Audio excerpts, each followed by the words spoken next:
네, 말씀의 제목은 믿는 사람답게. 자, 믿는다고 하는, 내가 집사이고 권사이고 내가 직분을 받았다고 하는 어떤 그 명칭이 중요한 것이 아니라, 직분을 설령 받지 못했다 할지라도 믿는 사람답게 사는 것이 뭐냐, 이걸 함께 나누려고 합니다. 순회 공연을 하는 서커스단이 덴마크 작은 마을에 왔어요.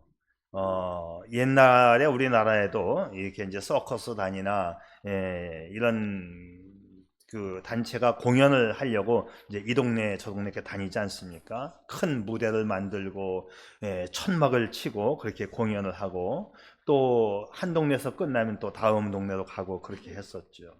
그런데 이 서커스단이 이리에 천막을 치고 이제 무대를 만들어서 다 준비가 끝났는데 옆에서 불이 났습니다. 때마침 강풍이 불어와서 이 서커스단뿐만 아니라 자칫 잘못하면 건조한 들판을 다 태우고 마을 전체까지 불바다가 될 지경이었어요. 그래서 이 서커스 단장이 이제 도움을 요청하기 위해서 광대를 아랫마을로 내려 보냈습니다. 이제 서커스 공연을 하려고 이 광대는 얼굴에 막 이렇게 그림도 하고 뭐 이상한 옷도 입고 막 그렇게 했는데, 불이 나니까 이 복장을 한 상태로, 이 얼굴 분장한 그 상태로 그냥 마을에 가서 상황을 알립니다. 큰일 났습니다. 불이 났습니다. 도와주세요. 불 좀 꺼주세요. 막 이러니까 동네 사람들이 막 박수를 치면서 웃는 거예요. 저 가짜라고, 저거 지금 사람들 불러 모으려고 지금 쇼하는 거라고. 아닙니다. 진짜예요. 막 이 광대가 막 울면서 간청을 하지요. 그게 아닙니다. 정말 이 도시 전체가 위험에 빠져 있어요. 잠깐 후면 불바다가 됩니다. 이 어릿광대가 간청을 하면 할수록 마을 사람들은 정말 잘 연기한다고 막 환호성을 질러댔지요. 이미 자기들의 판단에 굳어진 이 마을 사람들은 이 광대의 말을 들어주지를 않았습니다. 그러는 사이에 이 불길은 서커스단을 다 태우고 들판으로 옮겨 붙었고, 급기야는 마을 전체까지 불바다를 만들게 되었어요. 그때서야 이 당황한 마을 사람들이 불길을 잡으려고 했지만 이미 때는 늦어서 마을의 집까지 다 태웠다고는 이야기가 전해지고 있습니다. 우리 믿는 사람들 가운데에도 이와 같이 자기 생각이 지나치게 굳어진 사람들이 종종 있다는 것이지요. 내 생각만 오라. 자기 생각이 관철되지 않으면 뒤에 가서 궁시렁대. 그리고 또 시간이 지나 기회가 되게 되면 그때 말이지 이것은 이런 뜻이었고 하면서 자기 이야기를 또 끄집어냅니다. 여러분, 믿는 사람의 모습이 이거는 아니지요.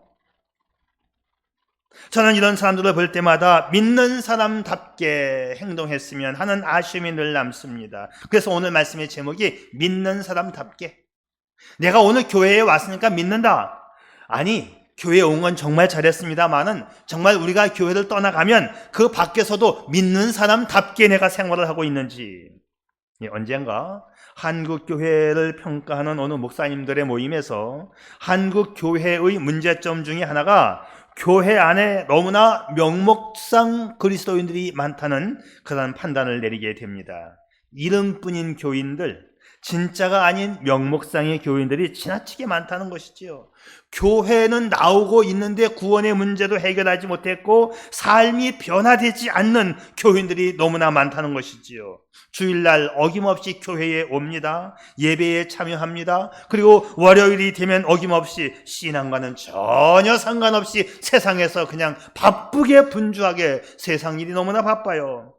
그러면서 자기가 죄를 지으면서도 죄 짓는 줄 모르고 살아갑니다. 이걸 가리켜서 세속적인 그리스도인이라고 하는 거예요. 저는 오늘 그런 세속적인 이미지를 대표하는 믿음의 사람을 소개하려고 하는데, 바로 그 사람이 롯이라고 하는 사람입니다. 롯은 믿음의 조상 아브라함의 조카이었고 아브라함을 따라다녔고 아브라함과 함께 제단도 쌓고 여호와의 이름도 불렀고 예배를 드렸지만 아주 세속적인 사람이었어요. 자, 이해관계를 따질 때는 전혀 신앙과는 상관없이 자기의 입속만을 먼저 챙깁니다. 그래서 믿는 사람이긴 했지만 롯은 돈을 쫓아간 사람의 전형적인 모습이었고, 성경은 이 사람의 결말을 보여줍니다. 이 사람이 어떻게 신앙생활을 했는지를 보여주고 있습니다. 오늘 본문 말씀 속에는 하나님을 믿는 사람으로서는 도저히 납득이 되지 않는 상황을 우리가 이 본문에서 목격하게 돼요. 소위 말하면 와, 저게 믿는 사람이야? 세상에 믿는 사람이 저럴 수가 있어? 이렇게 느껴지는 부분이 한두 군데가 아닙니다. 우리는 본문의 말씀을 통해서 우리는 절대로 이러한 과오를 범하지 않도록 교훈을 삼아야 할 것입니다. 저는 본문에 보여주는 이들의 과오, 롯을 비롯한 그 동네 사람들, 소돔과 고모라에 살던 사람들의 과오를 살펴보고 교훈을 얻으려고 하는 거예요. 여기서 볼 때 세상에 믿는 사람이 이럴 수가 있나? 여러분, 오늘 말씀을 통해서 세상에 이럴 수가 있나와 무관한 성도가 될 수 있기를 바랍니다. 믿는 사람다운 성도가 될 수 있기를 축복합니다. 자, 첫째로 이들이 어떻게 했느냐? 하나님의 계명을 무시했어요. 하나님의 계명을 무시하다니. 특별히 오늘 본문 중에는 하나님의 계명 중에서 7계명이 무시되고 있습니다. 여러분, 7계명이 뭐지요? 간음하지 말라. 오늘 본문 창세기 19장에 보게 되면 소돔과 고모라의 죄악상이 묘사되고 있습니다. 이 롯의 집에 두 천사가 사람의 모습을 하고 방문을 했어요. 근데 동네 사람들이 몰려와서 너네 집에 온 이 천사 두 사람 끄집어내라. 그 사람들을 이끌어내라. 우리가 그 사람들을 상관하리라. 이렇게 돼 있어요. 여기 상관하리라가 이게 무슨 뜻이냐 하면 우리가 그 사람들과 성관계를 맺겠다. 더 정확히 말하면 남자와 남자니까 우리가 동성애를 하겠다, 그런 얘기입니다. 벌써 소돔과 고모라의 동성연애가 만연하고 있는 모습을 성경이 보여주고 있는 장면입니다. 여러분, 놀라지 마세요. 제가 또 늘 얘기하지만 우리나라에도 동성연애를 찬성하는 목사가 몇 퍼센트? 70%. 이게 목사입니까? 이게 성도입니까? 이게 교회입니까? 진짜라니까요. 70%라니까. 아니, 우리 성도는 안 그러는데, 네, 성도는 안 그렇지만 목사는 70%가 동성연애를 찬성합니다.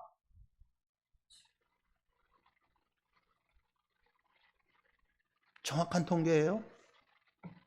교단이 지금 갈라질 지경들입니다. 지금 감리교회가 맨날 싸워요, 이것 때문에. 통합 측이 맨날 이것 때문에 싸우고 있고. 이번에도 추석에 제가 집에 내려갔더니 제 고향 교회가 기장교회예요. 거기는 동성연애 찬성하는 교회입니다. 기장교회는. 뭐 기장, 통합, 감리교 다 그래요. 동성연애 찬성이에요, 지금. 그러니까 70%가 넘는다는 이야기예요. 동생이 형, 우리 이병기 장로님이 장로 모임에 갔다 오더니 난리가 났어. 뒤집어졌어. 왜? 장로 모임에 갔는데 동성애 찬성하는데 다들 손을 들고 박수를 치고 있더라는 거야. 여태까지는 기장교회가 설마 아이 말만 그렇지 뭐 진짜 그러겠어. 진짜 제가 이렇게 말하면 설마 그럴 수가 아니겠지. 70%의 목사님이 동성애를 찬성한다고요? 아니겠지라고 했지. 이병기 장로님도 아니겠지. 근데 장로 모임에 갔다 오더니 이병기 장로님이 뒤집어졌어, 형. 왜? 동성애를 찬성하는 걸 눈으로 보고 왔어, 우리 교단이. 정신 차리세요.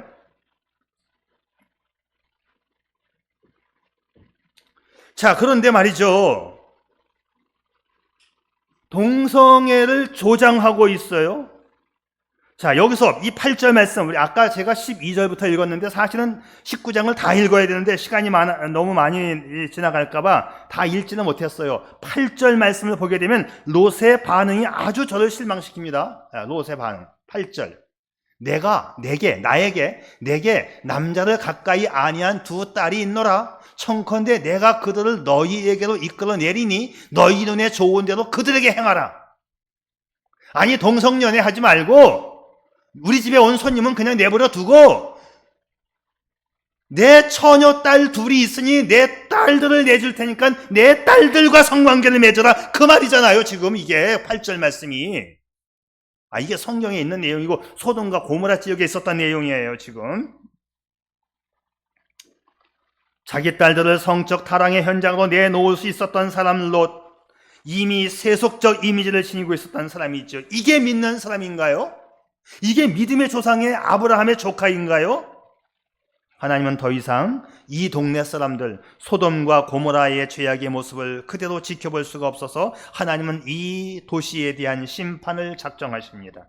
그러나 심판을 작정하신 하나님은 롯에게만큼은 기회를 주는 거예요. 왜? 롯은 먼저 하나님을 알았던 사람이니까, 그래서 돌이킬 것 같으니까. 그래서 어떻게 말합니까? 자, 하나님께서 롯에게 말해요. 롯, 내 가족을 데리고 빨리 좀 도망가라. 이 동네 살지 마라. 네 생명을 보존하라. 여기서 네 생명을 보존하라는 말은 단순히 육체적인 생명을 보존하라 이 말뿐만 아니라 이 기회를 통해서 네가 이 동네를 떠나감으로 인해서 네가 좀 변해야 돼. 네가 좀 바꿔줘야 돼. 새로운 사람이 되어야 돼. 그리고 이제부터는 새 인생을 좀 살아가. 여기 지금 하나님의 간절한 기대가, 하나님의 명령이 이 롯이라고 하는 이 사람에게 전달되고 있는 이 장면을 지금 보십시오. 하나님의 말씀을 지금 애타게 여러분에게 선포하고 있는 이 목사의 심정도 저는 똑같다고 생각합니다. 세상이 믿는다고는 말합니다. 엄청나게 많은 인구가 있어요. 1000만의 인구가 기독교인이에요, 한국에. 그럼에도 불구하고 그 중에 70%는 자기 방식으로 믿는다 이 말이에요. 자기 방식으로. 저는 오늘날 교회를 메우고 있는 수많은 사람 중에 롯의 후예들이 아주 많이 있다고 생각합니다. 어쩌면 그 롯의 후예들 속에 우리의 얼굴이 끼어 있을지도 몰라요. 하나님의 계명을 지키며 하나님 앞에 영광을 돌리는 삶이 우선적이 아니라 내가 살고 보겠다. 믿기는 믿어. 교회는 나와. 자기 방식으로 믿어버려요. 교회 전체의 유익을 생각하기보다 교회는 좀 망가져도 내 인기가 상승되기를 원하는 사람이 있어요. 이해관계를 따라 지극히 자기 편리주의, 자기를 내세우고 자기 이속을 챙기기에 집착하는 사람이 있습니다. 하나님 말씀대로 믿지 않고 자기 방식, 자기 생각, 자기 이념대로 믿는 사람들이 얼마나 많은지요. 말씀대로 따라가야 될 거 아닙니까? 아무리 말해도 안 듣습니다. 보통 문제가 아니에요, 이게 지금. 오히려 목사들보다 성도들이 신앙이 더 좋습니다. 성도들은 동성연애 찬성한다고 하면 뒤집어져요. 이병기 장로님이 뒤집어진 것처럼. 근데 그 교회의 담임 목사는 이미 옛날부터 믿고 있었어요, 동성연애를. 네, 저희 고향교회는 관리교회입니다. 기장교회입니다. 성도들은 정말 우리 목사님이 동성연애 조장할까? 아니겠지.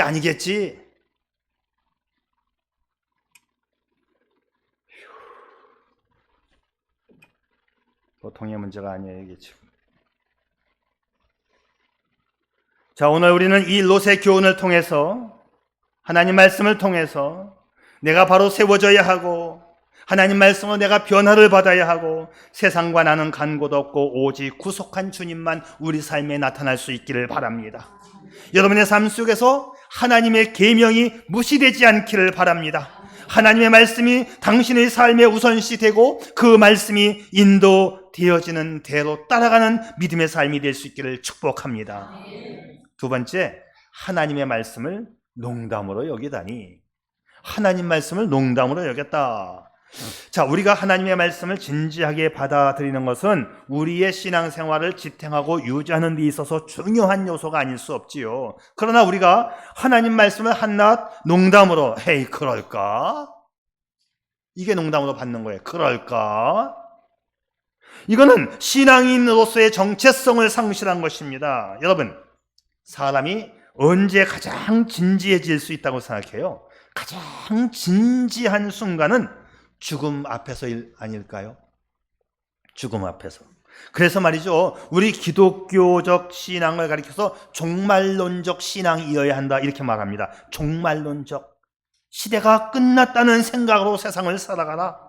매일 날마다 순간순간 종말을 맞이하는 이제 오늘이 마지막인 것처럼 살아가자는 얘기죠. 이 엄숙한 심정으로 살아가자는 것이죠. 날마다 주어지는 시간을 오늘 지금이 마지막 예배 시간이라고 생각한다면 이 예배가 얼마나 진지해지겠습니까? 내 인생에서 오늘이 마지막 예배 시간이다. 오늘 내가 죽을 수도 있다. 그 사람 정말 진지해집니다.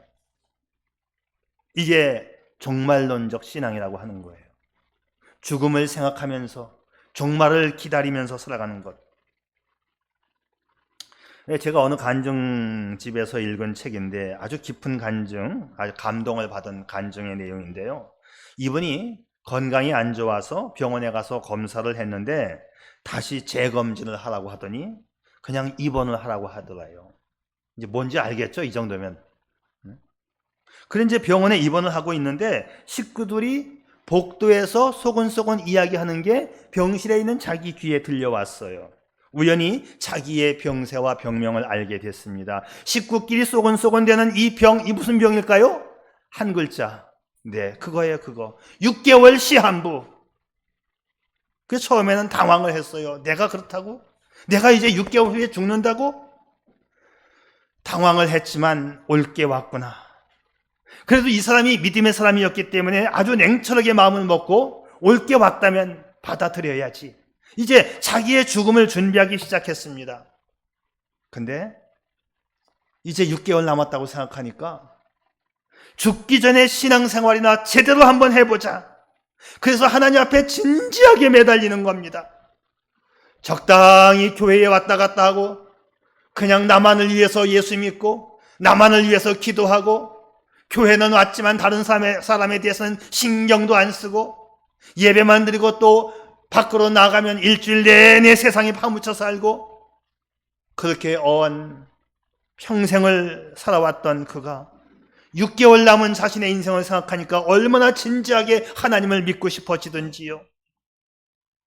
죽을 걸 생각하니까 꾼 돈이 생각나서 빚도 갚고 만나야 할 사람이 생각나서 친척도 만나보고 친구들도 만나보고 그동안 오해관계에 있었던 사람을 만나서 오해도 풀고 인간관계도 바로잡고 나름대로 재산도 잘 정리하고 선한 사업에 내 기부금도 내고 그러면서 통원치료를 받는데 6개월이 지나갔는데 별 이상이 없더래요.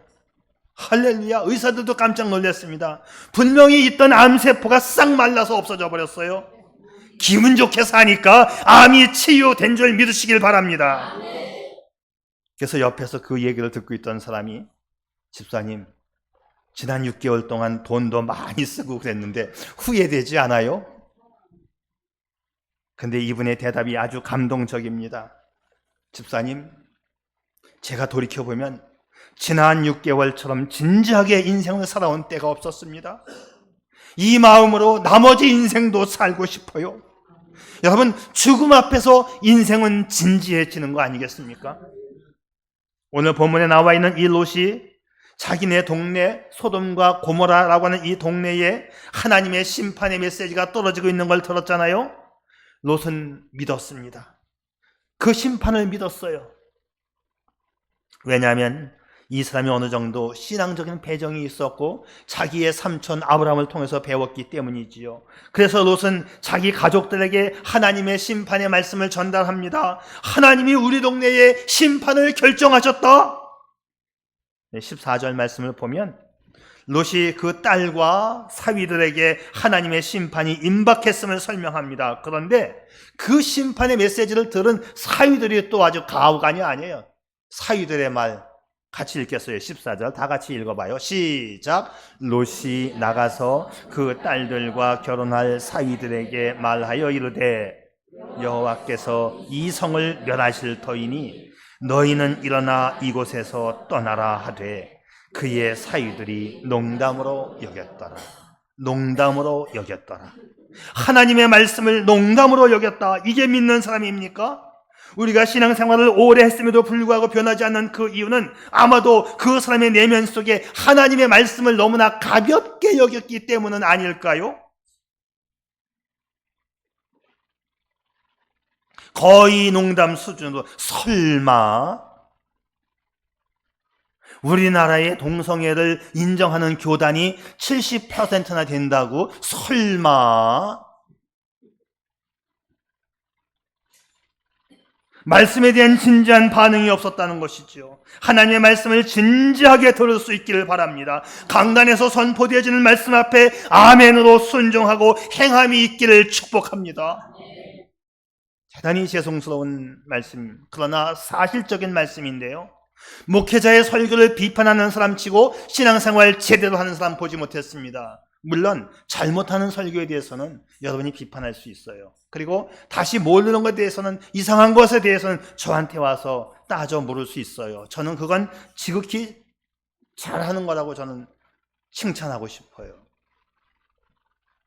이번 추석에도 제 동생의 아내가, 제 재수 씨가 저한테 그래요. 아주버님, 추석 설교 제가 진짜 은혜 받았어요.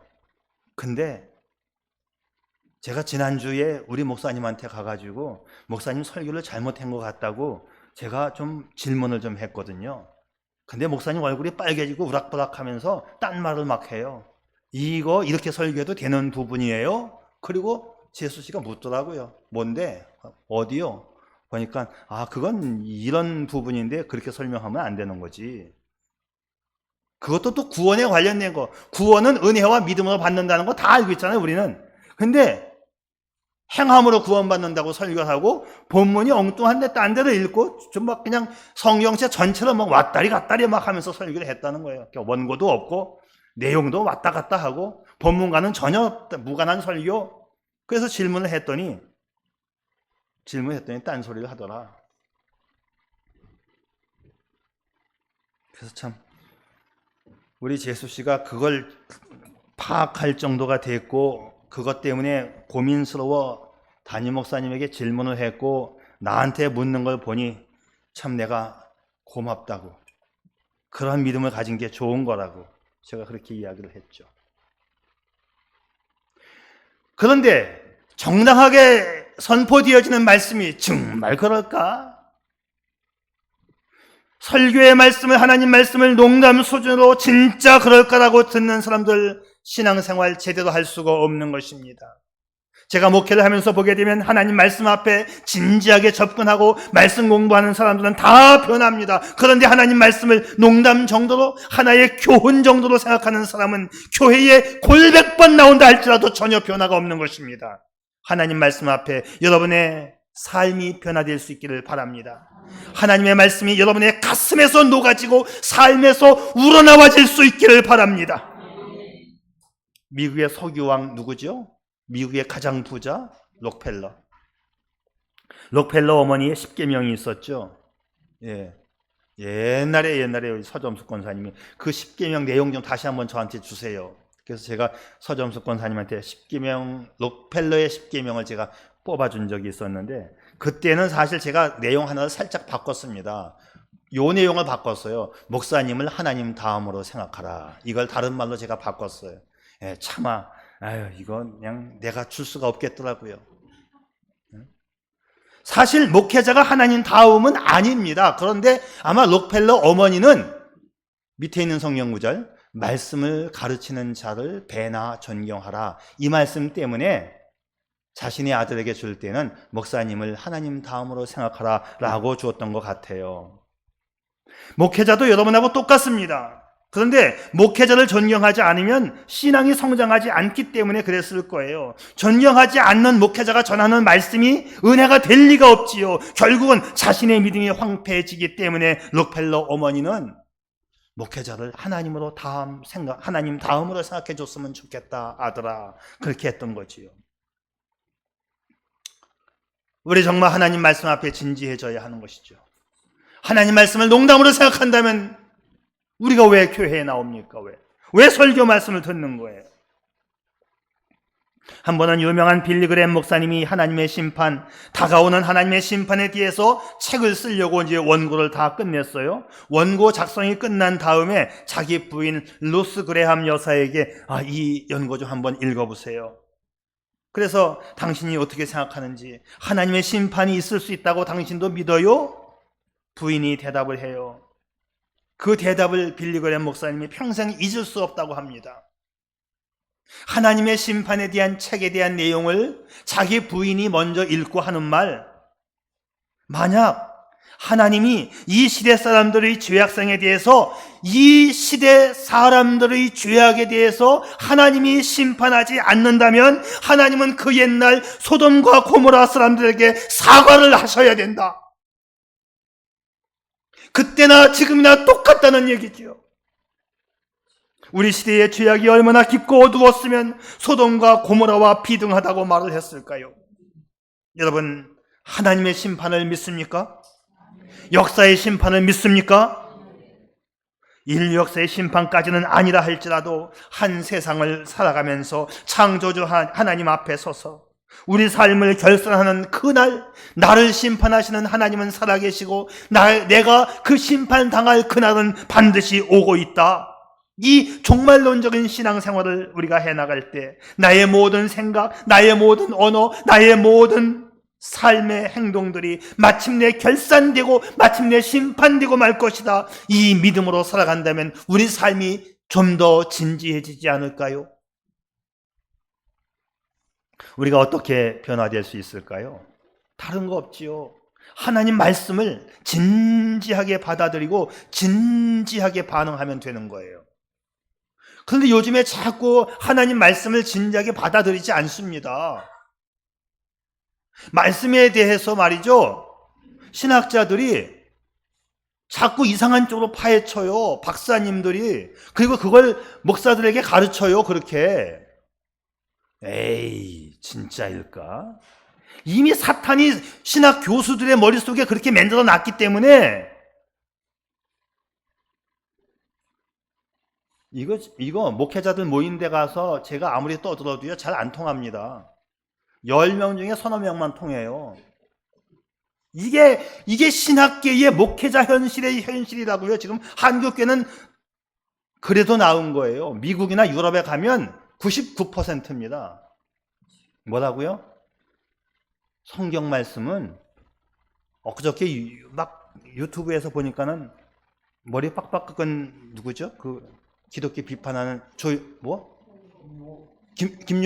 김용호가 성경은 인간의 감성으로 짜집게 한 거야. 빡빡 깎고 나가고 이 성경이 뭐 이러면서 말이죠.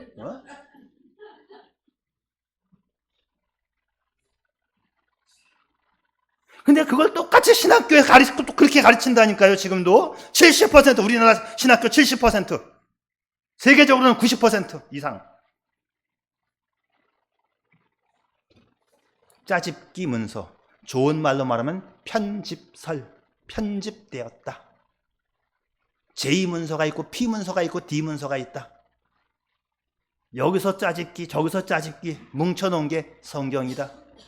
모세가 쓰긴 개뿔, 모세가 쓴 거 아니다. 모세오경은 모세가 쓴 거 아니다. 출애굽이 있기는 뭐 있냐? 홍해 바다가 어떻게 갈라지냐? 바다가 갈라지는 거 생전 처음 됐네 봤냐? 거짓말이다. 성도가 신앙이 더 좋다니까요. 근데 그렇게 설교하면 성도들이 다 나가죠. 우리 목사님 미쳤다고.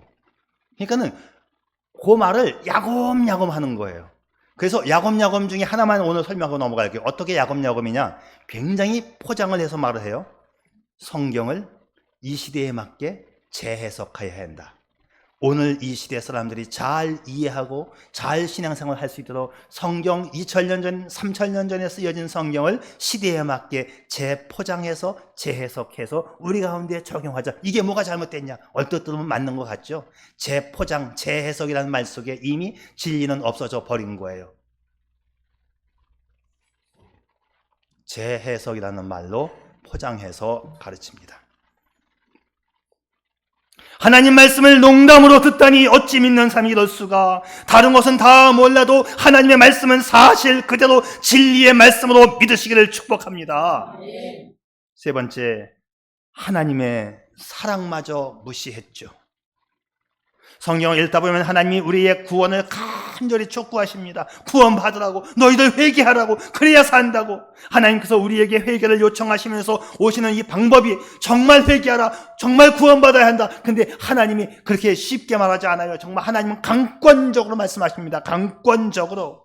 누가복음 14장에도 하나님 나라의 잔치를 열고 사람들을 초대했죠. 다 오라고. 근데 장가 가야 한다, 논 매야 된다, 밭에 가서 밭 갈아야 한다고 다 핑계와 구실을 대고 초청에 응하지 않으니 그 주인의 모습으로 비유된 하나님께서 길과 산과 골목에 나가서, 거리에 나가서 아무나 좋다, 병든 사람도 좋다, 가난한 사람 좋다, 누구든 다 아무나 데리고 와라, 아무나 데리고 와라. 이 강권적인 하나님의 사랑. 오늘 우리 이 시대에는요, 개성과 자유가 인정되는 시대 아닙니까? 이런 개인의 자유가 존중되는 이 시대에 강권이라고 하는 이 말은 괜히 부담스럽고 잘못된 말로 들려집니다. 그런데 하나님은 강권적으로 말씀하셨습니다. 강권적으로 하면 이 시대 사람들이 안 오기 때문에 동성연애를 인정해야 되고, 그렇게 나가요. 또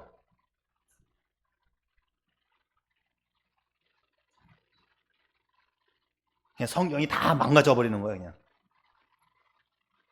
오늘 15절 말씀 보세요. 동틀 때에 천사가 롯을 재촉하여 가로되. 동틀 때에 재촉했다. 그러니까는 밤새도록 가만히 있었다가 아니잖아요. 밤새도록 강권을 하다가 마지막 이제 동이 틀 때가 되니까, 하나님의 심판이 임박해지니까 더 강권적으로 재촉했다, 이 말씀이죠. 저녁에 와서 밤이 새도록 말씀을 전하다가 심판이 온다, 이성을 떠나가라, 새로운 삶을 준비하라, 설득하다 동이 더 오니까 다급한 심정으로 재촉했다.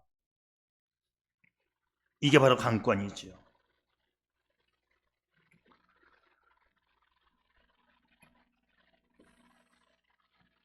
일어나라, 여기 있는 네 아내와 두 딸을 이끌어내라. 이 성의 죄악 중에 함께 멸망할까 하노라. 16절. 그러나 롯이 지체하며 그 사람들이, 천사들이 롯의 손과 그 아내의 손과 두 딸의 손을 붙잡아. 17절. 그 사람들, 이 천사들이죠.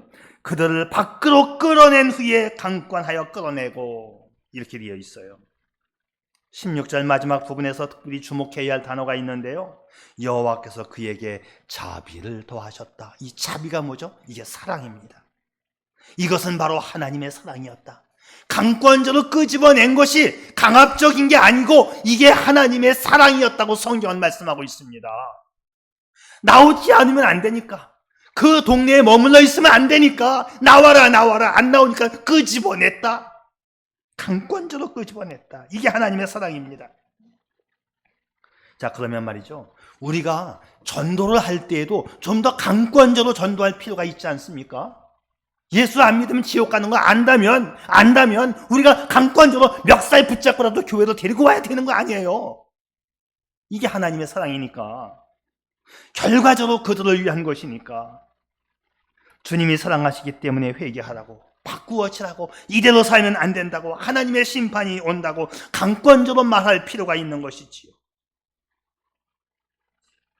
동성연애를 찬성하고 있는 한국교회의 70%에 대해서도, 그런 목사들에 대해서도 당신은 진정한 목사가 아니라고 말할 수가 있어야지요.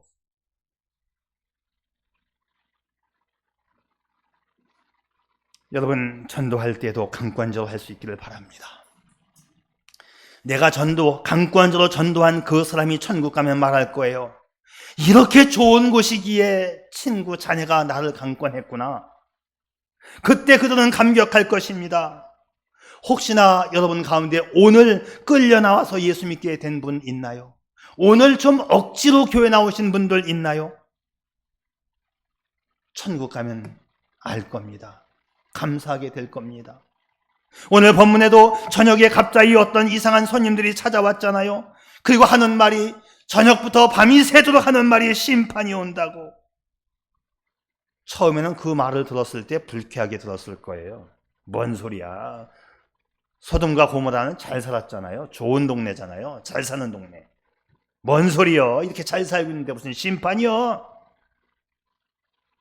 근데 저녁에 자려고 하는데 문을 두드리고 들어와서는 잠깐 실례하겠습니다 하면서 하는 말, 내가 중요한 메시지를 전하러 왔습니다. 이 도시가 망할 겁니다. 떠나가세요. 얼마나 기분 나쁘겠어요. 밤새 졸라대는 것입니다. 밤새 졸라대요. 그러나 그 이튿날 불소낙비가 내리는 그 도시 광경을 보았을 때 이 무례한 천사의 방문, 이 낯선 손님의 무례한 강권에 대해서 얼마나 감사했을까요? 혹시나 여러분 오늘 여기에 억지로 끌려 나와서 교회 나오신 분 있나요? 나중에 천국 가면 아마 그럴 거예요. 감사하다고, 너무 좋은 곳이, 여기가 바로 천국이었다고.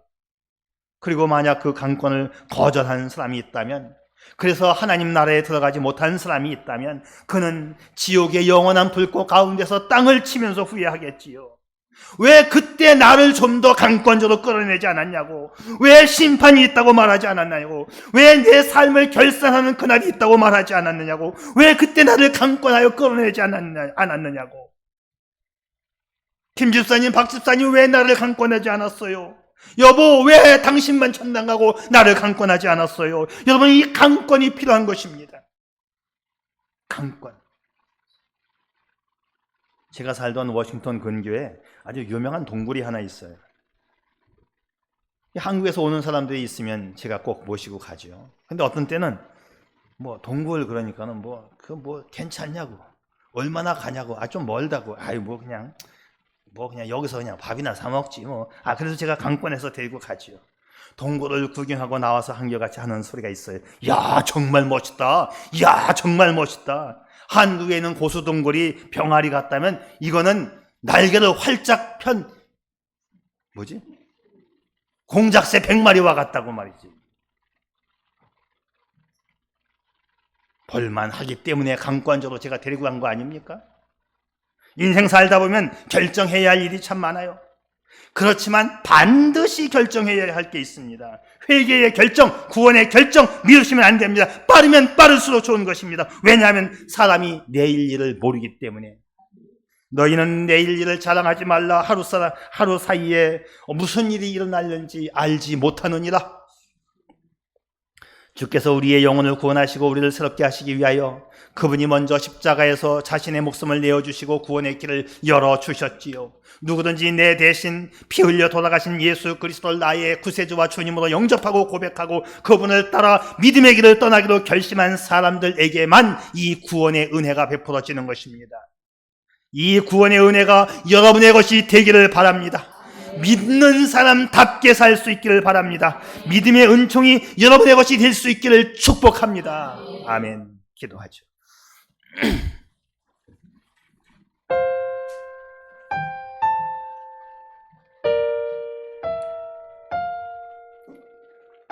저는 여러분들에게 조용히 기도하면서 이런 질문을 던지고 싶어요. 오늘 밤 주님이 당신의 영혼을 불러가신다면, 오늘 밤이 당신의 인생에서 이 땅에서의 마지막 밤이라면 어디로 가시겠습니까? 여러분, 천국 갈 확신이 있어요? 천국 갈 확신이 있습니까? 대답할 수 없는 분들 계시지 않습니까? 목사님, 저 잘 모르겠어요. 그러나 나도 이제 회개하고 정말 하나님의 자녀 되어 예수님 영접하고 구원받은 자로 나머지 인생 살고 싶습니다. 아직도 확신이 없이, 아직도 변화 없이 교회를 왔다 갔다 하는 사람들 가운데 이번에 나도 예수 제대로 믿고 주님 따라가겠습니다. 혹시 그런 사람이 오늘 이 자리에 있으시다면 정말 진심으로 가슴에 손을 얹고 기도해 보세요. 하나님, 저를 용서해 주세요. 하나님, 나를 위해 예수 그리스도를 보내주신 것 감사합니다. 주 예수님, 나의 주님, 나의 구세주가 되어주세요. 여러분이 이 기도를 짤막하게 그러나 진심으로 드렸다면 여러분의 일생은 영원으로 인도될 것입니다. 진지하게 예수 그리스도를 영접하고 믿음 생활하여 천국의 주인공으로 살아가는 여러분이기를 축복합니다. 아멘. 오 하나님, 이 은혜를 주신 것 감사합니다. 이 축복을 주신 것 감사합니다. 이제는 말씀을 진지하게 받아들이고 말씀 앞에 변화되어 살게 하여 주시옵소서. 믿는 사람답게 그렇게 믿음 생활하고 하나님 앞에 영광 올려 드리는 복된 성도가 되게 해 주시옵소서. 예수님의 이름으로 기도드립니다. 아멘.